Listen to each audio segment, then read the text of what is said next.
rolling around in the dirt with all of our favorite guest actors. It's V'ger Please, a heinous trip at Warp 5. My name is Joseph. I'm your co-host, Peter. Peter, what episode of Star Trek Enterprise did we watch this week? Oh, not so fast, Joe. We got some business we got to handle here. Oh, goodness. What is the business we have to handle, sir? I went and I listened to our second episode that had came out today. We threw down a gauntlet, and I think we need to be accountable to our own actions. There was talk that if either of us has any punishable offenses, that there needed to be repercussions. What was the name of the pilot episode? Broken Bow. You tainted me, and I let my own ignorance cloud my judgment. And as you have done so many times, I just repeated things after what you were saying, as you've listened to the way that I pronounce people's names. I would like to say that we've been saying Broken Bow ignorantly as a joke, as a name we don't respect, and just letting it be a little who gives a shit gag. But this is just genuine being wrong and dumb. It's Broken Bow, and listening to us say Broken Bow like 40 times, I cringed each time we said it. And even in the fucking Memory Alpha, it gives a correct pronunciation. I think I'm going to have to invoke that for our next episode. We're both due to sit there and listen to the actual full introduction music. Yeah, okay. You know what? We have to be men of honor. And I promise to fully allow the whole of the faith of the heart to wash over me. And pain stick of the heart. That will be it will be a little more tolerable though, because now in my mind I can just envision Ian and Sarah's fucking banger version. No, you cannot. You must sit there and let the filth wash through you. Empty and when a man is tortured, he has to find his peace to maintain his sanity. I don't know. Can you do cheaty tricks like that for self-flagellation? I mean, doesn't that defeat the purpose? Okay, so you're saying that this has to be a spiritual suffering, is what you're saying. That we have to suffer to cleanse ourselves. Yeah, yes. We must learn our lesson, and for all of the, I don't know, maybe some point in the next 30 years, someone from Broken Bow will actually listen to this. We will expunge the heinous geography we have inflicted on them. To all the residents of Oklahoma, I do not apologize because you live in a shithole. And speaking of shitholes, what episode of Enterprise did we watch this week? We're getting into season 1, episode 6, Terra Nova. So I have a story about this episode, watching it the first time, because I have a very clear memory of it. I remember watching it, and about halfway through, saying to myself, if I didn't know, without a shadow of a doubt, because I've seen it myself, that this show drastically improves from this point forward, I would stop watching it. I would be done. I would turn the television off, and I would say, Star Trek Enterprise, you were not for me. I did not enjoy watching this the first time, and the second time, I did not enjoy it either. I liked it. My goodness. This is not the one I would expect for you to have enjoyed. And I see in the Memory Alpha people shitting all over this thing. Bran Branagh and fucking Rick Berman are like, no, this thing sucked. It was miserable. It was a shit, blah, blah, blah, blah, blah. Those being our two writers on this. Old LeVar Burton, Geordie LaForge himself, sitting in the director chair on this.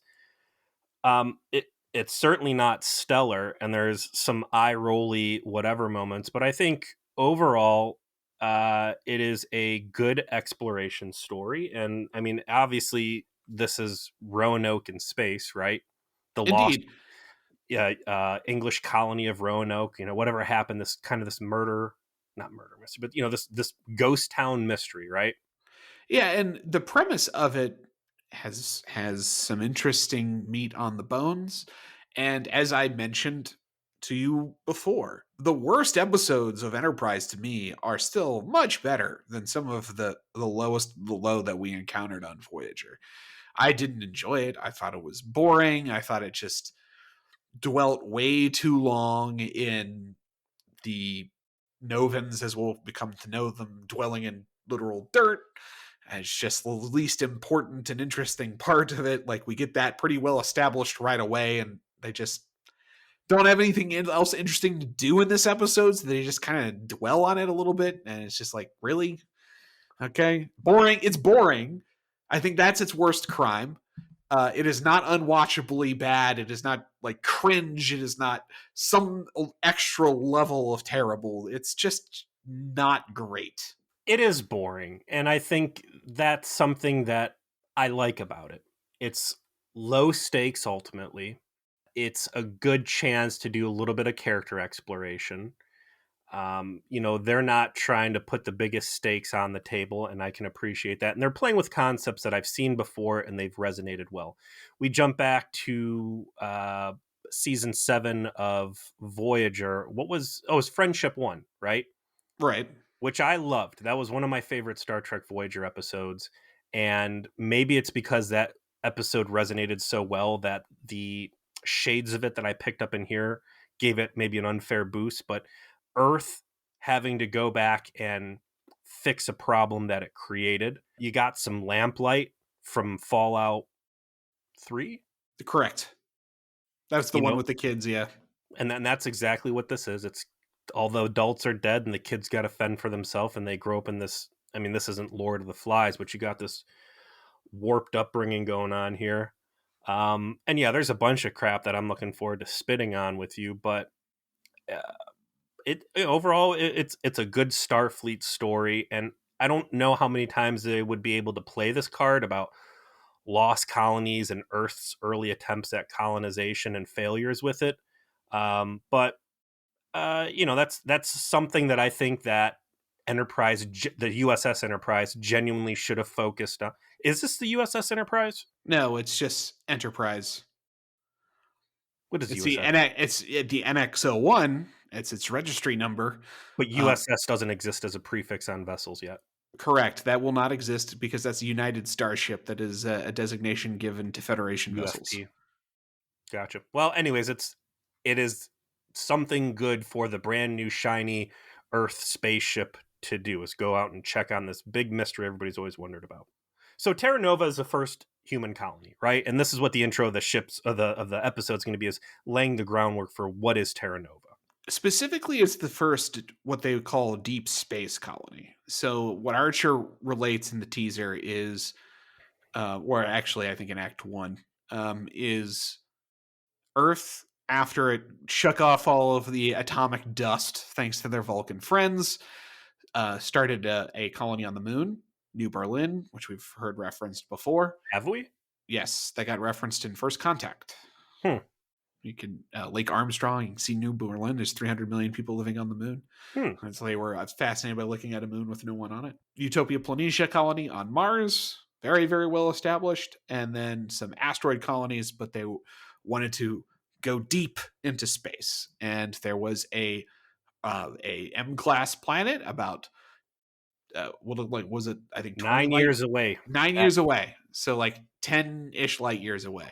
Because they could only go a little past warp 1 at the time. It was 9 years there, 9 years back. So it was basically a one-way trip for everyone who went. And they got in their covered wagons and they went out there. And hooray, we created a colony in deep space. Except like you said, it's space Roanoke. Something happened to them. Because we were going to, Earth was going to send more people. And they're like, no, we're the ones that are trying to tame this planet. This is ours. And they get into this kind of domestic squabble via communications. And then, boop, something happened. No one knows. And it's 9 years out, so no one ever went to find out. Too far away. 9 years there, and it would be 9 years back. Prior to Warp 5 engine, which Enterprise features, is all of the other Earth spacefaring vehicles limited to like Warp 1-ish? Yeah, so we'll get a little bit more specific information about this later, but the Earth cargo vessels are limited to around warp 1.5 is as far as advanced as those go. And those are the ones that are making the regular routes to what planets Earth has in fact colonized from both in the solar system and outside the immediate solar system. And then, the periphery that they have contact with. The Warp 5 engine is experimental and first of its kind. There are other Earth like Starfleet vessels that have like Warp 2 and Warp 3 engines as like things that they had evolved from.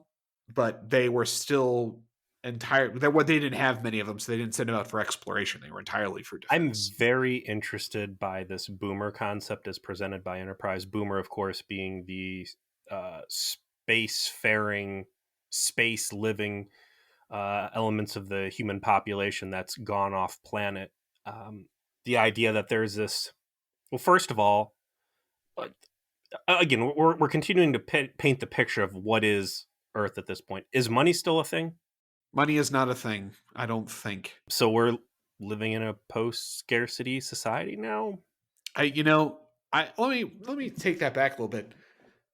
I don't think they talk about money, salaries, like explicitly, but there's reference to things costing things at times. Like you and me are living on Earth at this point, and we decide that we want to be space traders. I think there's probably money, to be completely honest with you, but it's not something that they broach explicitly. Because so you and I, we want to set up the Kessel Run. We want to go run spice out of the mines of Core Hall or whatever. That was quite a mixed, like, you went Star Trek, Star Wars, StarCraft, like in a row. Inclusive.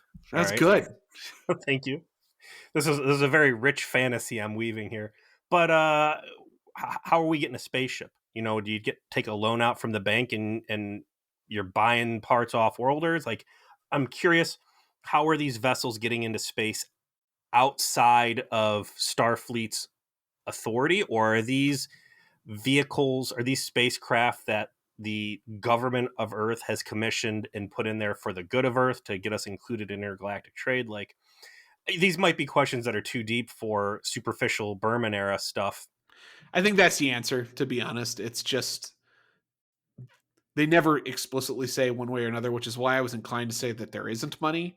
But I think it only makes sense that there is still some kind of money, currency, transaction. Something is happening in that regard still on Earth. It might be, I don't want to say, they might be transitioning more and more closer to that post-scarcity where money maybe become obsolete in the near term. But clearly, capitalism had to be the reason some of the things that are happening are happening. Like, why else would you have cargo ships where people are living on it to like deliver goods and that sort of thing? Like, I get like, hey, we need to bring this new element or this new material that we don't have natively to Earth here. But again, the process of building that ship has to be extensive and resource intensive, getting it out there. There's a big part of the Terra Nova myth that gets divulged at this point, and it seems to indicate that this colony was a government effort, right? This is a government-sponsored colony that they've sent off, and things are good. And then, I start getting some shades of the Expanse here. Things go sour with Mars, and it strains the relationship. Only here it's Terra Nova. Earth decides, hey, that colony seems to be doing swell. Let's get ready with Wave 2, and we're going to send out another 900 colonists. Was it two? No, it's 200 extra colonists. Correct. And Terra Nova is like, no, we don't want our resources taxed. This is ours. Let us self-populate. You're not jamming another 200 at us. And they cut communications. And so then Terra Nova sits dormant for 70 years of people wondering what happens. And this question gets posed. T'Pol, interestingly, is completely ignorant to the existence of Terra Nova, which, Terra Nova, to me, now that we're talking about it, kind of shades of Eden from Mass Effect, right? The great experiment. Can Earth colonize far from home in dangerous areas and make it on their own? This being the massive failure that it is, I'm surprised that T'Pol, who seems to be pretty learned, that this wouldn't be like the big joke that Vulcans make at humans' expense, right? I mean, it's not that Vulcans don't know. It's just that maybe T'Pol doesn't personally have knowledge of this particular adventure because it happened well before her sort of dawning into having humans as an assignment. So she poses a question, well, why didn't Earth just contact the... why didn't you check on it? Well, because it's 9 years there, it's 9 years back. That's too much to ask of anybody. Hey, why didn't you just ask the Vulcans? And then Trip jumps in and says, well, because anytime you ask the Vulcans for something, they expect a high they exact a high price, and I had to wonder, like, what I want examples. I'm how curious. What could the Vulcans be asking of Earth in return for space favors? I would love to have that been colored out a little bit. Like, okay. I mean, that's an interesting idea that they don't like to turn to the Vulcans because the Vulcans imposed themselves in some way that, they had started to chafe at, and they wanted to not ask them for favors. But like you said, they kind of put it out there and then they don't explain what that means. And we're going to get more of that, by the way. There's going to be a whole episode devoted to the idea of Jonathan Archer not wanting to ask a Vulcan for a favor. And Do they flesh out what the do they want, like, Bitcoin? Do they yeah, want I more mean, space on the Vulcan did you see enclave? how much power it takes to mine Bitcoin these days? That is a huge ask. Yeah. Run those server farms? Come on, man. Maybe that's the money of the future. Doge. It's Bitcoin. It's crypto. And that's why they're like, fuck all of this. No money at all. This is garbage. Get your fake digital dog money out of here. So, again, is this the most exciting episode? No, but it's stuff like this that makes me really appreciate Trek, that what if world building. They eventually show up and start scanning, and wow, if you didn't take a close enough look, you'd think that that's Earth we're looking at. Gosh, who would have thought that they would beam down to the backlot behind Paramount Studios? Not beam down, man. We're still in that shuttlecraft game. Right. They get to the surface. They find the abandoned colony. They also find that it was irradiated in the area, and they were questioning why that might be. I'm hoping like, oh God, please turn this into a irradiated mutant hillbilly. The hills have eyes. Plot twist. Instead, well, before we get to any kind of plot twist as to what happened to the inhabitants, there was one thing that they did in this episode that I thought was very clever. The name of the ship that the colonists came on was the SS Conestoga. And I know that because in high school history, I learned about covered wagons traveling to the west, and they were called Conestoga wagons. So that was a historical allusion. So whatever writer did that, good job, I guess.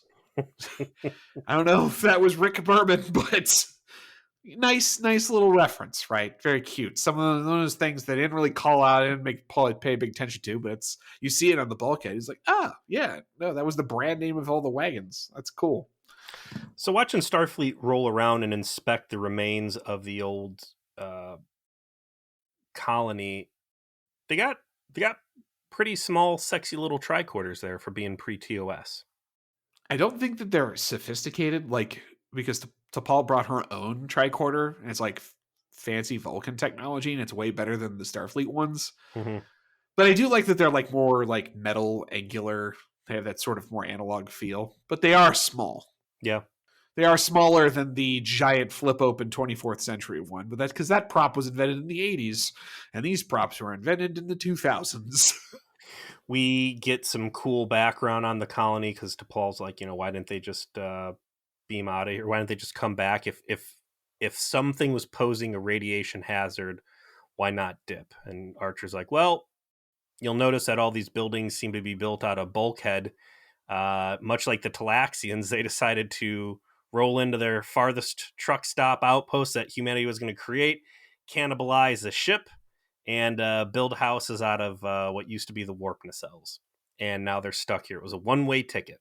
Which is what they did with covered wagons back in the day. The historical illusions. So they're starting to try and investigate what's going on. And of course, the classic, I think I saw something in the woods thing happens. And there's a chase where Malcolm Reed ends up getting to a cave mouth and then summons the rest of the party to join him. And he's like, there's some kind of humanoid thing. It looked like a reptile person, the sort that had impregnated Trip earlier. So, maybe we're on the lookout for something like that. Why did they not detect the humans with the sensor passes? Do they attribute it to the radiation interference, or have these humans been fundamentally altered where they no longer fit expected life signs? I just don't think they got good scans because of the radiation. Like Trip's up on actually in command of Enterprise for the first time, and they talk about like their difficulty in determining what's going on down there because of the radiation. So one presumes that's the reason, and eventually they get a close scan with T'Pol's good tricorder, and that's how it is they find out they're the descendants of the humans. So I think they found their way around that kind of idea decently. I was also partially expecting to find out that like all of these dudes had been enslaved by Orions and like dragged off world or something. Right? Because it's either going to be like mutant hillbillies or everybody. As we found out, oh God, what if they would have shown up and found like evidence that all the colonists were strung upside down and like juiced out by the spider people? Oh God, the vampire spiders. They were here too. The scourge of this part of the galaxy. The first great Federation wars against the spider people. That's a good one to pick your first fight with. I think that's a fight that needs to happen. It's like when you start like a 4X strategy game and like you just have like that raider colony nearby as your like place to learn how to fight. Mm-hmm. It's like these are bad guys no one wants to be involved with. Go stomp on them. Gladly. Even the Klingons are like, ew, no. Throw a torpedo at them. Like, get out of here. Sure. So Archer and Reed decide to descend into the caverns while I believe Mayweather and T'Pol are outside. And they start to go into the caves. They're finding evidence of some stuff in the caves, that there's some civilization in the caves. And then naturally they reach a point where they finally do the dramatic turnaround and they see they're being watched by a whole bunch of very humanoid looking people. Archer tries to talk to them, be like, hey, we just want to be cool. Why don't you be cool? And then we'll be cool. And we'll all be cool. And the dude shows up with a submachine gun and tries to, pray and spray. And Malcolm's handy with the gat and puts him down. And that starts the run and gun. Nitpick moment for me. They've been on this planet, this hostile ass planet for 70 years. And you're telling me they still got bullets? They got there's not much to shoot at. There's not much to shoot at, right? Like they've got a bunch of bullets because they hunt like little, digging mammals, armadillos. Yeah, and eat mushrooms and shit. They don't have anything to shoot at. A bunch of kids around a bunch of guns bored. That ammo would be gone in like 40 days, man. Okay, they must have brought. Listen, if we're gonna go all the way with this like covered wagon bullshit that you're trying to spin over here, if we're gonna go full Oregon Trail, mm-hmm. I'm going to have to assume that these were bankers from Ohio. Of course. And they took their fat stacks of cash and instead of buying, I don't know, radiation medicine, X-Rad, right? Mm-hmm. They just bought all the fucking bullets. Listen, that was the fucking life hack of beating Oregon Trail. It's like the first thing you figure out is, I shouldn't buy any food. I should just buy all the bullets I possibly can and extra muskets and then hunt for meat every time I need to eat. First of all, the hunting minigame's fun. Second, sure. You always get more than you can carry back. Just shoot one buffalo and then you're done. Yeah. So yeah, they brought extra bullets. I mean, it seemed like only the natural thing to do. I'm glad despite World War III and the nuclear holocaust that ensued that humanity was able to rediscover the winning strategy of Oregon Trail. I'd like to think maybe there was some like old Apple IIes knocking around Zephyrin Cochrane's place. He's like, we need to preserve these. These are important. And always ford the river. That's always important. Okay, take plenty of medicine. Also, be the doctor. All right, now that we've covered all of that. So they do the run and gun through the catacombs they're in. And, it becomes painfully obvious pretty quickly, I think, that these are humans that are chasing him because obviously Malcolm takes a shot to the knee or the leg. Leg injuries are very popular, I've noticed, in Star Trek Enterprise.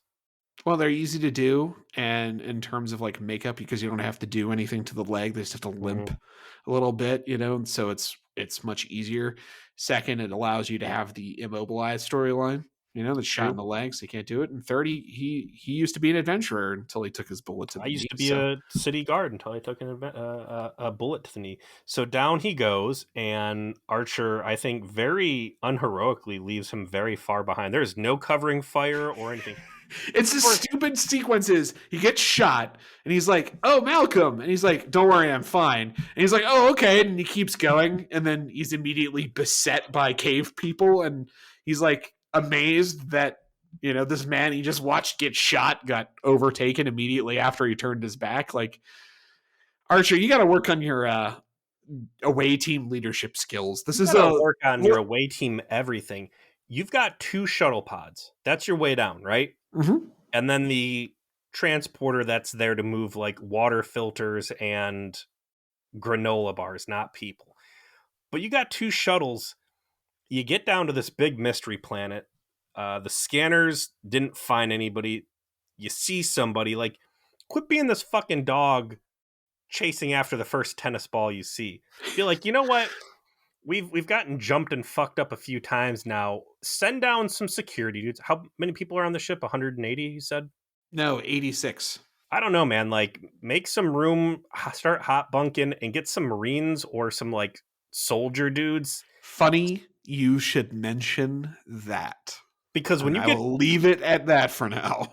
as much as humanity seemed to know in the future about Oregon Trail and how to win that game, nobody seems to know about Vietnam, and you don't go in the fucking rat tunnels.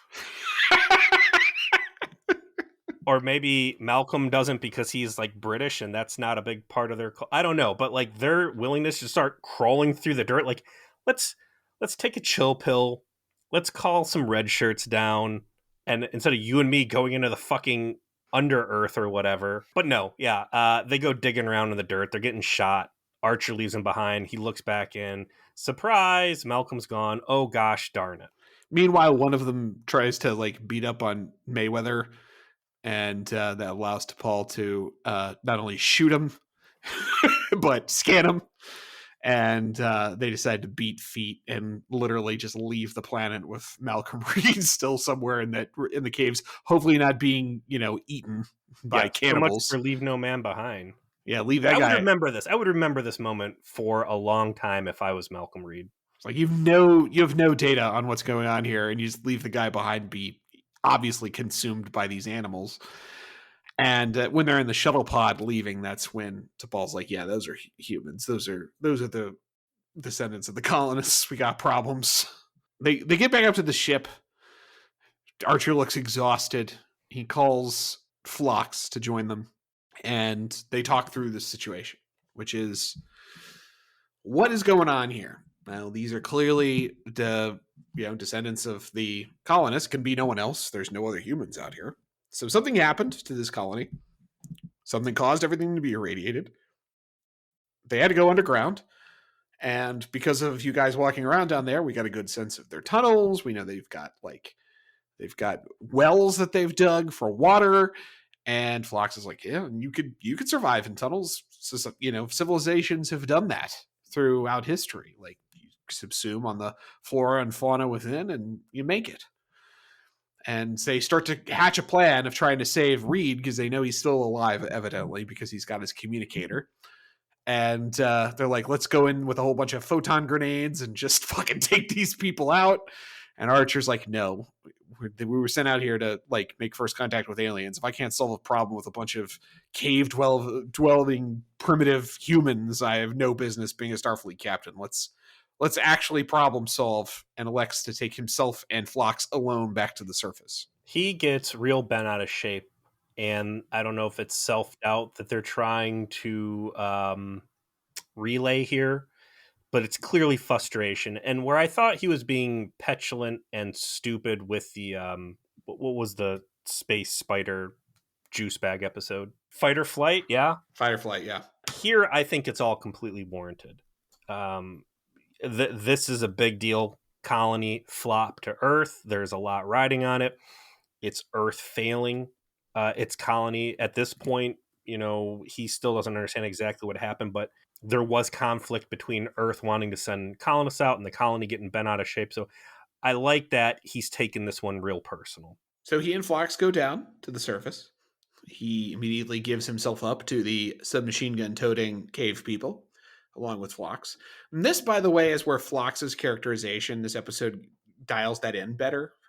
He is very much more a doctor from this point forward that is confident in his professional abilities, and his competence and capabilities in that are a defining feature of his presence on screen in a way that I don't think has been delivered since McCoy. There's going to be later on in the sequence, he's going to be in the caves treating Reed, and then kind of scanning the cave people and dispassionately but appropriately dispenses key information, like, oh, this is your mother. Well, she's sick. She has something we call like explaining it while still talking to Archer about what's actually How happening. do you feel that the EMH missed that beat despite being the most competent physician technically out of all of the ones that we've seen in Star Trek everywhere? Because Phlox is limited, as we've already established in a prior episode, and we will establish in this episode. He can't actually do everything. The EMH had medical abilities so advanced they became absurd to the point of comedy for us, right? Consistently.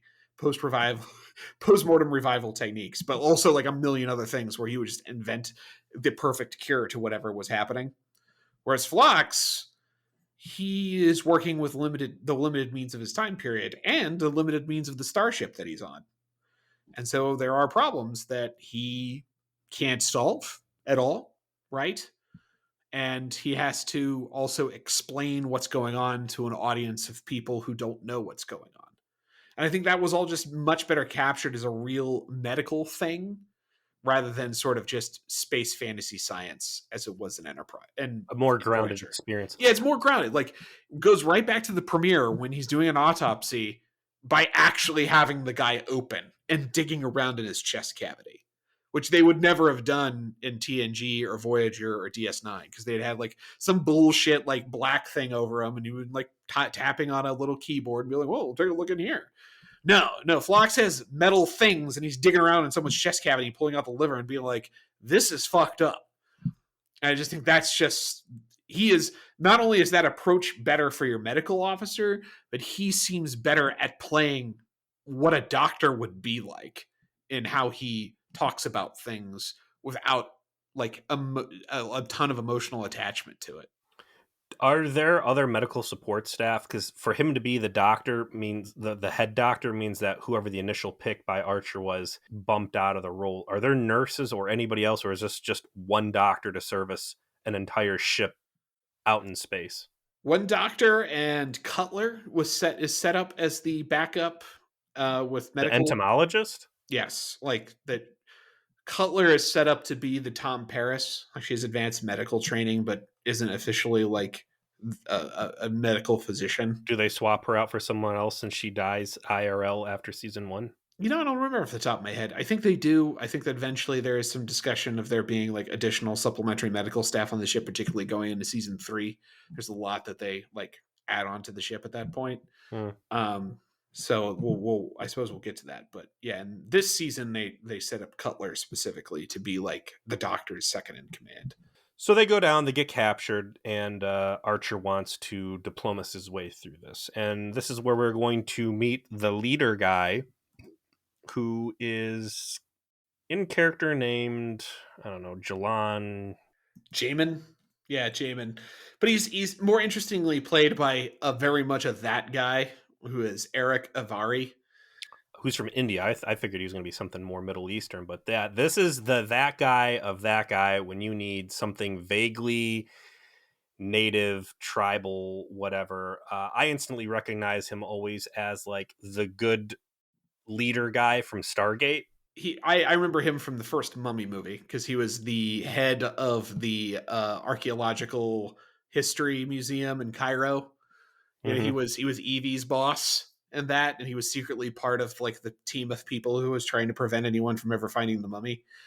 So, and he goes down like a fucking champ in that movie too, because like he just gets a giant scimitar out and starts like dispatching the zombified Cairo residents. Just but yeah, he is a go-to actor from basically the 90s through the early 2000s for do I need a vaguely foreign man? Ethnic looking dude, yeah. Yeah, and he can be anything from Indian to Arabic to Jewish. Like he does it all. So well, in this case, he's covered. They've got dirt and they've got like face paint markings But the bumps on their skin, is that supposed to be like radiation mutation, or is that just chunky clay dirt? I think it's supposed to be dirt because they eventually cure Nadette, who's the eldest one of the group, and you can kind of see like the normal skin on them, and then it just feels like they just got this layer of dirt, and it's like colored as like a sort of tribal thing. That seems to be what they were going for. So these dudes are reasonable, right? At this point, Archer has no collateral to hold against him.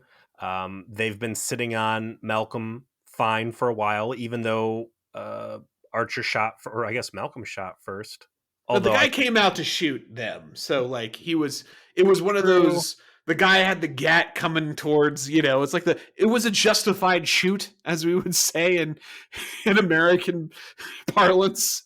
sure, but I appreciate the fact that they, for the most part, despite hating humans, and these Novans do not recognize themselves as humans at this point. And again, they've got a real twisted upbringing, which I think is interesting since they're a bunch of children who grew up ignorant. But they didn't kill Malcolm. He's being treated well. Leader guy brings Archer in. He lets Phlox do medicine to Reed to stabilize him. And they're not really interested in playing catch up, but we're not getting any sort of, unlike Friendship One, super hostility, appropriate as though the local population might think it. Yeah, they just want him to go. To make it very clear, just get a fuck out of here. And this is where the aforementioned Flock side scan starts happening. Not only does he cure Reed, but while Archer's trying to talk to Leader Guy, he starts popping off some scans and says, hey, your mother, I presume, she's sick. She's real sick. And this is going to be a good opportunity for us to start mending some bridges here. They talk Leader Guy into allowing this by having Reed stay behind as a hostage. Flock says, I can cure lung cancer in a few hours. Just got to take her back to the ship. They set basically a deadline and roll back to the ship where, in fact, Phlox is like, Archer, you already seem pretty content to leave this dude behind once.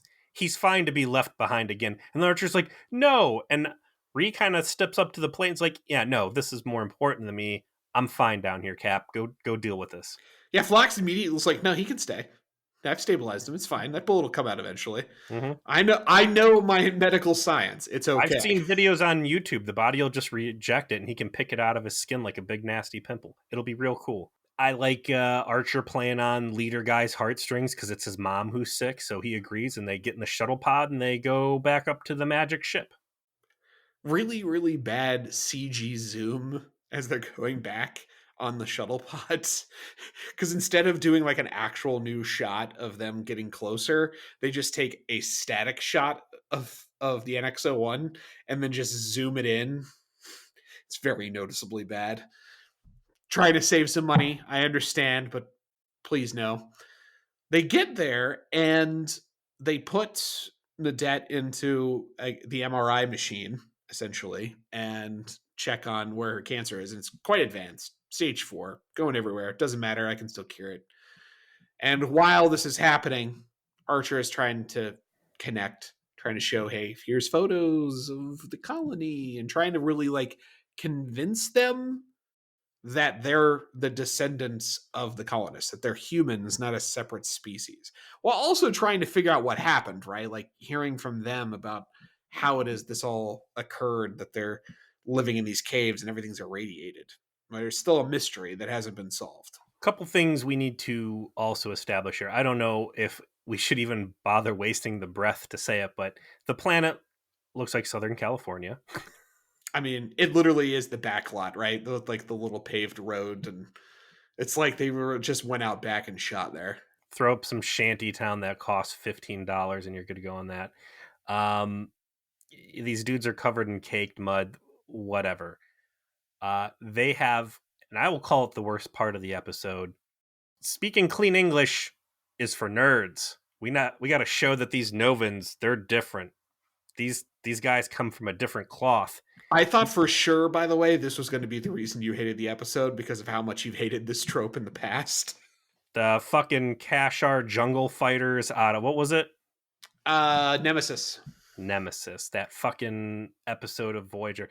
They can't just speak regular goddamn English. No, it's, you've got what was it, rumbles in your tummy, and instead of saying bullshit or lies, it's all shale. So they've got this goofy parallel language, which is so tacked on and whack and stupid. How did you feel about it? Because you seem pretty warm to it on Nemesis. They literally were one generation away from the people that lived on the surface. Like, it seemed odd to me that their language had degenerated so fast, but I'm not an expert on this stuff. Maybe it would happen that fast. Like, I don't know. Maybe if you're stuck living in fucking dark caves eating armadillo meat, maybe it does something to you.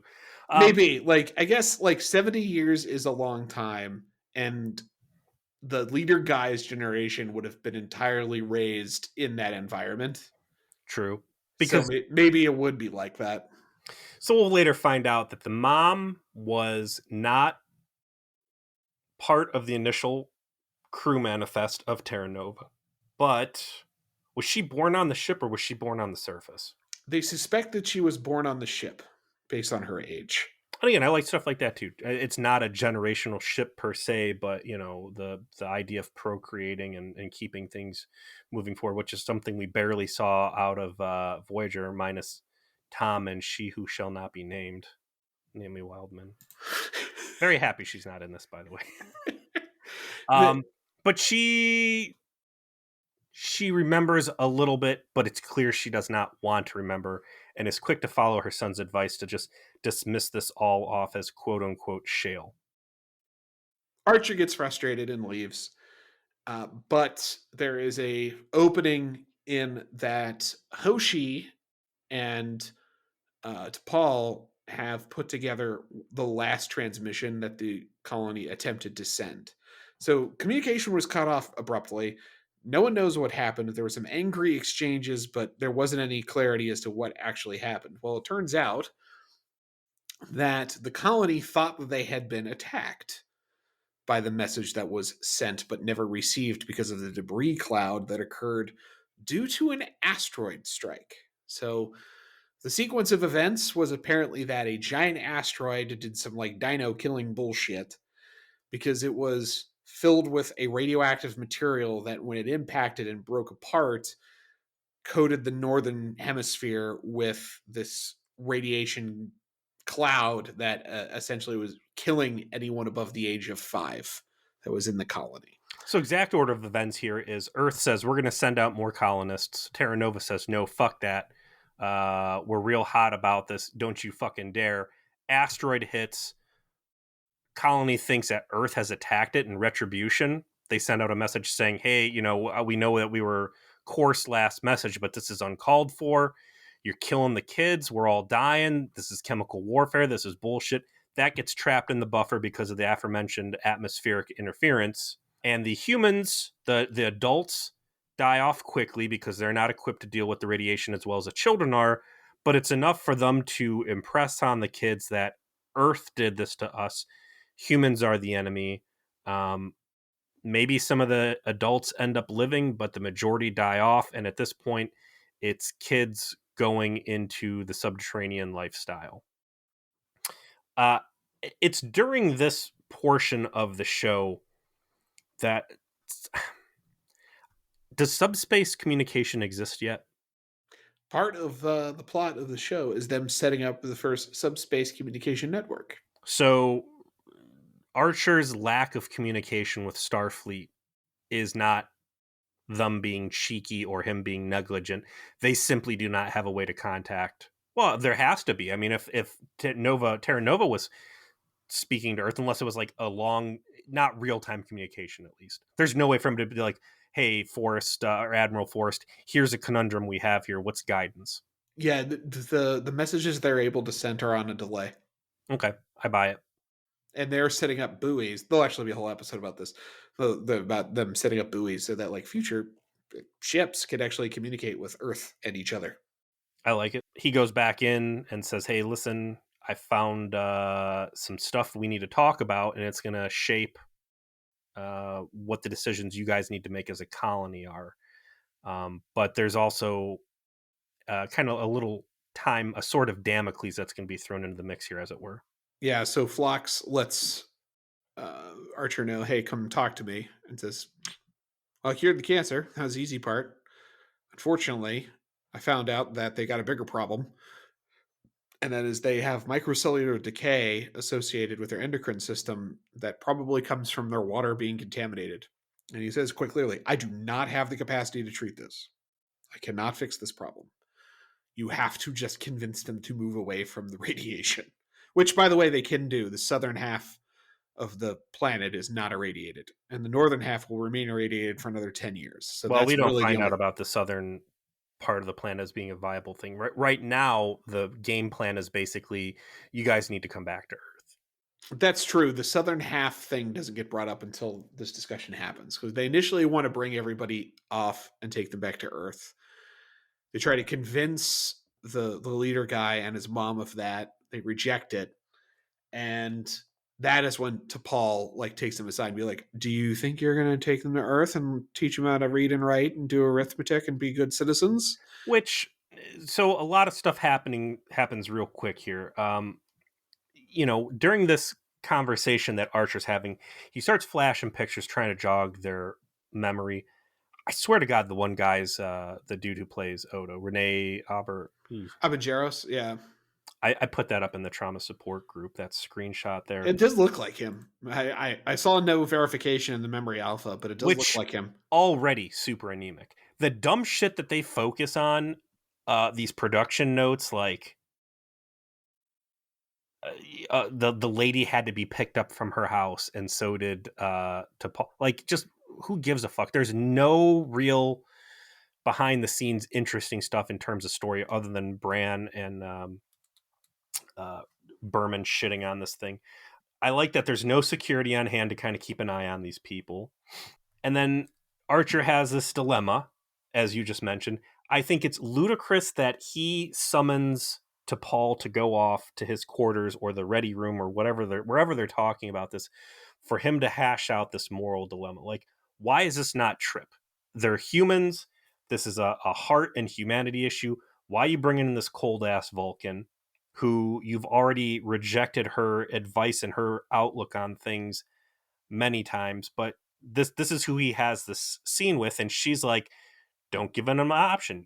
Either drag him off, we can go in there with stun grenades and put him down, or, as you're saying, what's your fantasy that you think's going to happen here? And I thought they were going to go more into this, is it right to try to quote unquote tame the savages and bring them to God and all that whole thing, make them learn to write English and enjoy Earth meat and live in the sun.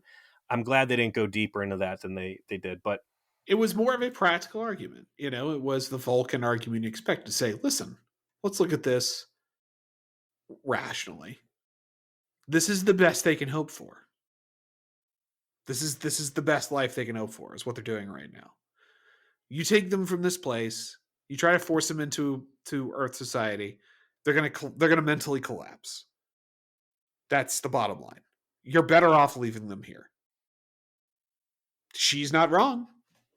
She's not wrong. And Archer buys the argument and says, you right. I can't try and storm the Bastille and make these people do something they don't want to do. That's probably not it. And second, they probably should stay here. That's the best they can hope for, without so badly interrupting their lives that they essentially become shells of themselves. So the last piece of the puzzle for this episode is Archer convincing them to move to the southern hemisphere, which he would facilitate. Of course, they don't want to hear this because he is still a filthy human and they are noble Terrans, or they are noble Novans, and he's taking them back to the surface in the shuttle pod when the fourth act disaster strikes that brings our protagonists together. First thing, though, I would like to commend Enterprise for mentioning explicitly on camera in dialogue that they cannot afford to lose a shuttle pod. They only have two. They have no replacements. So fucking Trip is going to have to come down there with a goddamn crane and get that fucking shuttle pod out of this pit that opens up underneath it. Like, they established, like, no, we don't have extras. We got to get this one back. We're not a Pez dispenser full of shuttle pods. B plot at this point is Reed stuck down in the caves acting as collateral.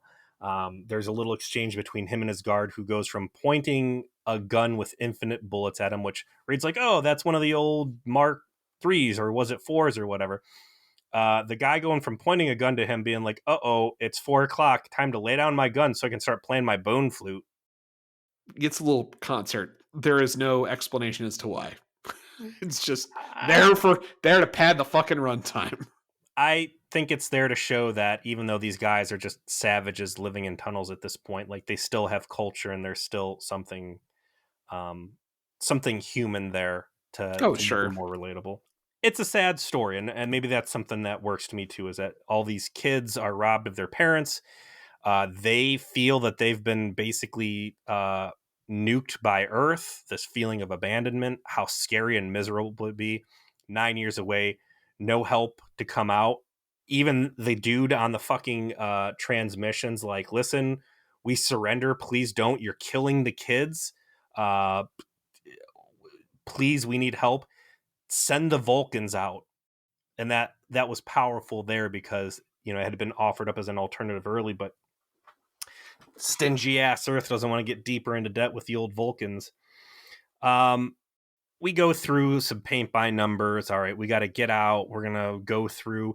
You got to trust me. Give me your gun for whatever fucking reason. And hey, one of our dudes is trapped at the bottom of a pit, and we got to go down there. Are you willing to risk your life to help me rescue this guy? And Archer's a good Boy Scout.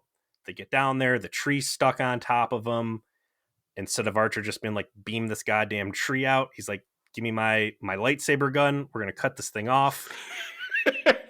They save the guy from drowning, and they have that, yay, we got along. And then they go get Reed. And that's when the grandma character's like, yo, no, they're right. We're all humans. I remember being on the surface. I remember my mom. I remember, like, it's time. We got to move. Let's do the thing. And here we go. They accept relocation.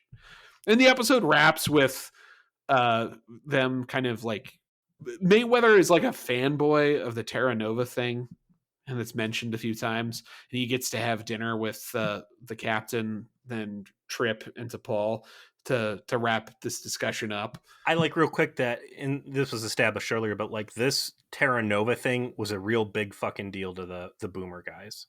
Yeah, because it was way deep in space, and that's the sort of shit they live for. Yeah. And they, talk about, finally this big mystery, like Amelia Earhart's disappearance. Oh my God, when they dragged Amelia Earhart in, I was like, shut the fuck. No one ever saw her again! I'm so sick of Amelia Earhart. Who, by the way, I would have been super down with had Amelia Earhart thrown in with Voyager and like rolled around with them for like a couple episodes, and then died a significant death going, taking one for the team. I would have loved if she was just a background character that showed up every once in a while for the rest of the show. How cool that! Yeah, like Lieutenant Earhart, She was the first person to circle the globe. Now she's working in hydroponics since Kess is out. Or like she's like Tom Paris's backup helmsman because he's like helping the doctor. So like she learns to pilot the ship. Yeah. Dope. And there's not like a ton to do with it. She's just like learning about the future, and she's super open to it, so she learns quickly. Security Officer Tackleberry. Yeah. Wasted goddamn potential in Voyager. He just rolls around with that fucking 45 caliber revolver. Dude, he could have been backing up Lon Suter, dropping Kazon coming out of the side hatch. He could have gone down like a pro in basics that same season. That could have been the end of Tackleberry. So they tell Mayweather, hey, since you got a real hard on about this Terra Nova thing, we're going to let you write the report and you can be a big shot. And he's like, oh, gee, gosh, Willikers, thanks, Cap. And they get out of doing homework. I mean, this is great. Give it to the new guy. I've been there. Again, how do you feel having had this conversation with me? You a little warmer to the episode? I already was warmer to it, I guess, just by proxy of none of the quote unquote early bad episodes here hold a candle to the garbage that we've had to watch in Voyager. That And when it again, was at its lowest. the big culprit always being a waste of time watching it where there is nothing to take away. And me being a neckbeard, I'm happy to, you give me some bullshit background on Tuvok, an interesting look into the history of the phaser, an explanation of what this ship was that has been mentioned before. Like, I can take that away and say that was time somewhat well spent, and I can move forward on Yeah, it from there. compare this to The Fight. This is so much better than that. It's just so much better than what people sometimes call the worst. And this is kind of the bottom-ish of Enterprise, to be honest with you. I don't think it really ever gets worse than this from my recollection. So, and this goes to the theory that I brought into us doing this new phase of the podcast, which is this show is badly mistreated by time. Like, it's not that bad at its worst, and it's very good when it figures itself out. And I think it's just a matter of exposure. People just don't know that the show is as good as it ends up being. And it's because these first fucking 5 episodes weren't really all that great. And by the time the show found its footing, it had lost so much of the audience that when it has its natural bleed out of people who, just stop watching it over time, because that happens with essentially every kind of show from this era, because there's no DVR, there's no like way to like keep audiences captured if they miss the time slot, particularly how serialized it is, that they were just behind the curve, and that's why the ratings fell apart. So If I could do cool shit to this episode, I'd say that they should have done full medical. Like, again, going back to Friendship 1, like all these remaining former colonists, whatever descendants, use your space magic medicine to fix these guys up, put them on the best foot you can. They're still an Earth colony. I think there's still a debt of Earth to them. And tying back into this, like, should we drag the savages and make them learn English and the right way to talk and force our lifestyle on them? No, but I think what would be fair is put some active communication thing back on there, that if any of these people ever do want to reintegrate into Earth society, that option's on the table. Or at the end of the day, you can say, hey, this is still a pretty good planet. The Southern Hemisphere is anyways. Let's colonize this thing the right way. Let's fix old mistakes and let's put an Earth colony on here. And if these fucking mole people ever do want to maybe come out into the sunlight, that there's a Earth outpost out here waiting for them. I think my change would have been to not make them super primitive. I think that they should have been more like Fallout 3 bunker style, like isolated. I like and that.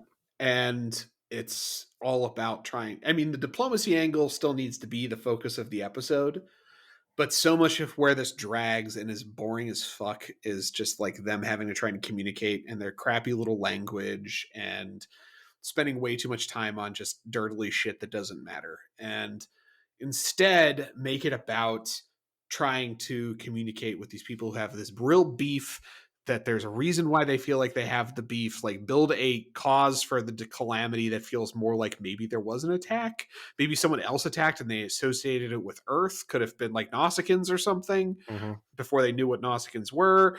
And you have to penetrate through that and give them a threat against Enterprise. Like instead of just like Malcolm Reed has a leg wound you don't see, it's, they have like these weapons that they've built from the disassembly of the ship, or that they've innovated for when Earth returns, we'll be ready for them. I like that. Yeah, listen, if we're going to do the wish list or our redoctoring, yeah, these guys know what's up. Maybe they've got some unobtainium that Earth would really like to have, and there's an importance on this mission of diplomacy to reintegrate these guys in with Earth. It'd be the furthest forward colony that we have access to.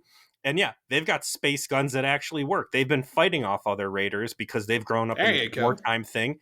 And after we just got our asses kicked by the space spider people, and our torpedoes are literally bouncing off their hull, they got the juice that we want. And I think there's Ooh, and I like this thread. They stopped talking, no one knows why, and they think it's that they were abandoned and they were left to fend for themselves against the hostile aliens in the galaxy. And they're the ones who are like fucking wise to how wild shit is, Mhm. and they've been fending for themselves, and that they've got all this grievance against Earth, and they've got to solve a problem for them, out there. Like, this idea could have just been so much better executed if they changed the frame a little bit and not made them super primitive. That just dragged the whole thing down. So, but what are we watching next week, Peter? we're moving into Season 1, Episode 7, The Andorian Incident, and there is some vaguely looking Asian palace on the edge of a waterfall. Enterprise visits the ancient Vulcan spiritual sanctuary, despite Paul's concerns that her human colleagues will be an awkward and disruptive presence there. Imagine that. Upon landing, they discover that the monastery has been forcibly taken over by the Andorians, a paranoid and highly excitable race of aliens with a long history of conflict with the Vulcans. Very interesting premise. The Vulcans Yes. having their own problems to worry about. Very interesting. This is probably the very first absolutely good episode of Enterprise. Like, that I recall watching and be like, oh, this show's got some fucking shit to do. This is going to introduce a recurring character. It's the first time we're really going to have like background on screen ever about the Andorians, which I think is, one of those like missing pieces of Trek lore, considering they're supposed to be a founding member of the United Federation of Planets. And so we'll be spending a lot of time with the Andorians overall. And the recurring character, Shran, that we will meet, is played by none other than B-movie veteran and Star Trek legend Jeffrey Combs. There you go. So this is some good shit right here. Well, I'm looking forward to it. All right, man. And thank you to all of you out there in V'ger Please land. We appreciate your time and attention to our podcast. We appreciate all of your interactions with us, both on Twitter, at email at vgerplease@gmail.com, and most importantly on Facebook, not only on our Facebook page, but our Facebook group, the V'ger Please Trauma Support Group, where we love to do most of our fan interaction. Please come join us anytime. Please also, if you can, review us on whatever platform you want, whether that's Spotify or Apple or Google or wherever. Give us a review. It actually means a lot to us, and we would appreciate it. See you next time.